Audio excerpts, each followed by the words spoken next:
महाराष्ट्र की राजनीति से जुड़ी ये बड़ी खबर। एनसीपी के दोनों गुटों के विलय की अटकलें लगाई जा रही हैं। एनसीपी के दोनों गुटों के नेता सीएम फडणवीस से मिले हैं। सीएम फडणवीस के आवास पर उनसे मिलने के लिए पहुंचे जयंत पाटिल। एनसीपी शरद गुट के सीनियर नेता हैं जयंत पाटिल। सीएम के साथ हुई इस मीटिंग में प्रफुल्ल पटेल और जयंत पाटिल मौजूद थे। तो एनसीपी के दो गुट, शरद गुट और अजीत पवार का गुट, क्या दोनों गुट एक हो सकते हैं? दोनों गुटों की विलय की अटकलें लगाई जा रही हैं। सीएम के साथ इस मुलाकात के क्या मायने निकाले जाएं? क्या रणनीति तैयार की जा रही है?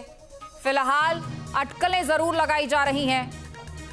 सवाल तो यह भी है कि क्या एनसीपी शरद गुट एनडीए को अपना समर्थन दे सकता है? क्या एनडीए के साथ आगे की राजनीतिक पारी खेली जाएगी? तस्वीरें इस वक्त आप देख रहे हैं और हर तस्वीर मुंबई में, महाराष्ट्र में एक बड़े बदलाव की ओर इशारा करती हुई नजर आ रही है। मुंबई में सीएम देवेंद्र फडणवीस के वर्षा पर राष्ट्रवादी कांग्रेस पार्टी एनसीपी के दोनों गुटों के वरिष्ठ नेताओं की बैठक के बाद अब राज्य की राजनीति में नई चर्चाओं ने जोर पकड़ लिया है और इस बैठक के बाद अटकलें लगाई जा रही हैं कि शरद पवार के नेतृत्व वाली राष्ट्रवादी कांग्रेस पार्टी एनडीए को समर्थन दे सकती है। साथ ही एनसीपी के दोनों गुटों के संभावित विलय की प्रक्रिया भी शुरू होने की चर्चा है। ऐसे में एनसीपी अजीत गुट पहले से ही फडणवीस सरकार का हिस्सा है। सुनेत्रा पवार डिप्टी सीएम है। इस बैठक में शरद पवार गुट के प्रदेश अध्यक्ष जयंत पाटिल, अजीत पवार गुट के प्रदेश अध्यक्ष सुनील तटकरे, वरिष्ठ नेता प्रफुल्ल पटेल मौजूद थे। अब मुख्यमंत्री देवेंद्र फडणवीस के साथ एनसीपी के दोनों गुटों के नेताओं की ये बैठक करीब 1.5 घंटे तक, जी हां 1.5 घंटे तक ये बैठक चली है। किन मुद्दों पर चर्चा हुई है? आपस में विलय को लेकर चर्चा हुई है या एनडीए के समर्थन को लेकर चर्चा हुई है? तो एनसीपी शरद गुट एनडीए को समर्थन दे सकता है। अटकलें ये भी लगाई जा रही हैं क्योंकि सीएम फडणवीस और जयंत पाटिल की मुलाकात हुई है। बड़े नेता हैं। जयंत पाटिल के साथ एनसीपी शरद गुट के 6 सांसद बताए जा रहे हैं। तो क्या वो एनडीए को समर्थन देंगे? क्या एनडीए में विलय होने जा रहा है एनसीपी शरद गुट?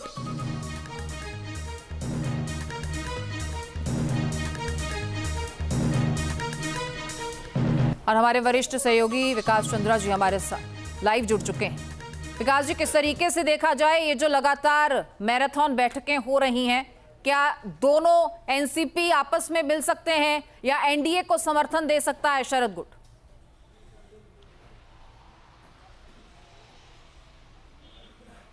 देखिए, राजनीति में कभी कोई चीज असंभव नहीं होता है और नामुमकिन नहीं होता है। क्या कभी किसी ने कल्पना की थी कि टीएमसी के लोग, जिससे बीजेपी का 36 का आंकड़ा है, जो नेता वहां सांसद थे, विधायक थे, जब टीएमसी की सरकार बंगाल में थी और बीजेपी के कार्यकर्ता मारे जा रहे थे और बीजेपी आग उगल रही थी, आज वो लोग एनडीए में हैं। तो राजनीति में कभी भी कुछ हो सकता है, कोई भी अपना पलड़ा बदल सकता है।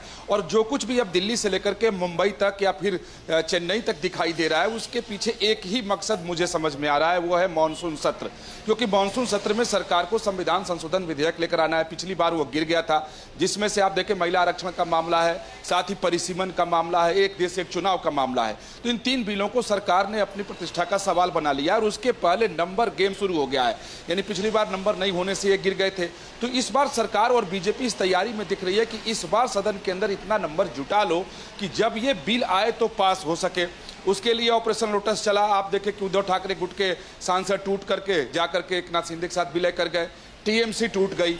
अब वो देखने को मिल रहा है कि आरजेडी में भी ये फूट दिखाई देने लगा है। आरजेडी से भी खबरें आने लगी हैं। उत्तर प्रदेश में समाजवादी पार्टी से खबरें आने लगी हैं।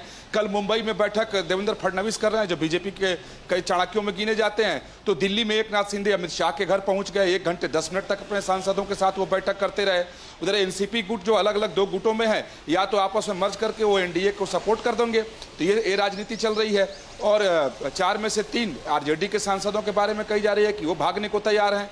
सपा के 2/3 सांसद भागने को तैयार है। कई सारी बातें खबरें आ रही हैं हालांकि इसकी पुष्टि फिलहाल नहीं हो पा रही है, लेकिन हलचल जो है वो साफ तौर पर दिखाई दे रही है। उस हलचल का एक ही मकसद जो मैंने पहले बताया कि मानसून सत्र के पहले नंबर इतना इकट्ठा कर लो कि जब संविधान संशोधन विधेयक सदन के अंदर आए तो इस बार वो सदन में न गिरे।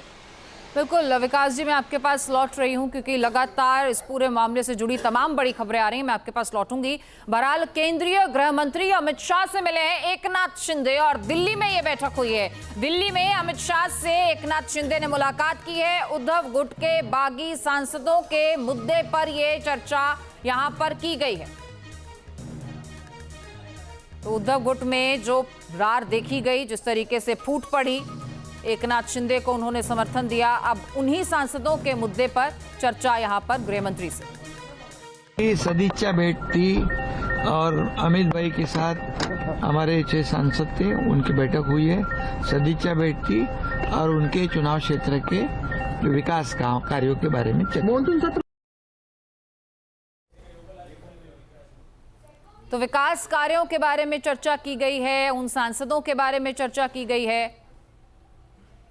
और विकास जी लगातार हमारे साथ बने हुए हैं, इस मुलाकात पर और ज्यादा प्रकाश डालेंगे। जी सर।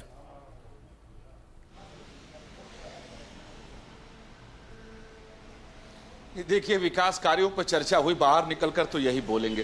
ये तो कतई नहीं बोलेंगे कि गए थे कि आगे की राजनीति पर, रणनीति पर क्या होगी, एनसीपी का जो महाराष्ट्र में भविष्य है वो कैसा होगा, ये तो वो बता नहीं सकते। लेकिन आप देखें कि बंबई में बैठक हो रही है और दिल्ली में भी बैठक हो रही है, और इन बैठकों के अपने अपने मायने और मतलब हैं, और बिना मायने के राजनीति में कोई बैठक नहीं होती है। आप देखें कि सरकार काफ़ी इस बात को लेकर के तैयारी में है, और बीजेपी के तमाम रणनीतिकार लगे हैं कि जितने भी क्षेत्रीय दल हैं, अलग अलग नेताओं की ड्यूटी लगा दी गई है कि किस क्षेत्रीय दल के किस नेता से बीजेपी का कौन सा वरिष्ठ नेता बात करेगा और किस लाइन पे बात करेगा और बीजेपी क्या चाहती है।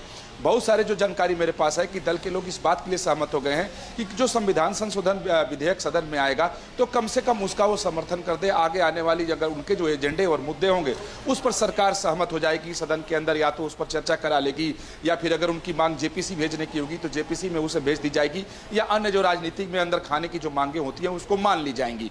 तो कई दलों के साथ बीजेपी के और सरकार के वरिष्ठ जो लोग हैं वो लोग संपर्क साधे हुए हैं, और कल एकनाथ शिंदे यहाँ बैठे। हालांकि ठीक बात है कि जब से उन लोगों का मर्जर हुआ तब से अमित शाह से उनकी मुलाकात नहीं हुई थी, तो एक पॉइंट हम ये मान सकते हैं कि शुभेच्छा की बैठक थी। लेकिन आगे की रणनीति क्या होगी, आगे की राजनीति क्या होगी, क्योंकि महाराष्ट्र में अभी भी एनसीपी का 2 धड़ा है, उसके पास एमएलए भी है और एमपी भी है, तो उस सबको लेकर के भी चर्चा इसमें निश्चित तौर पर हुई होगी। आपके मोबाइल पर तुरंत आएगी ब्रेकिंग न्यूज, स्क्रीन पर सबसे पहले दिखेगी बड़ी खबर, देश दुनिया की हर खबर एक जगह। अब आपके मोबाइल पर तुरंत फटाफट इंस्टॉल कीजिए न्यूज नेशन ऐप और रखिए खुद को अपडेट।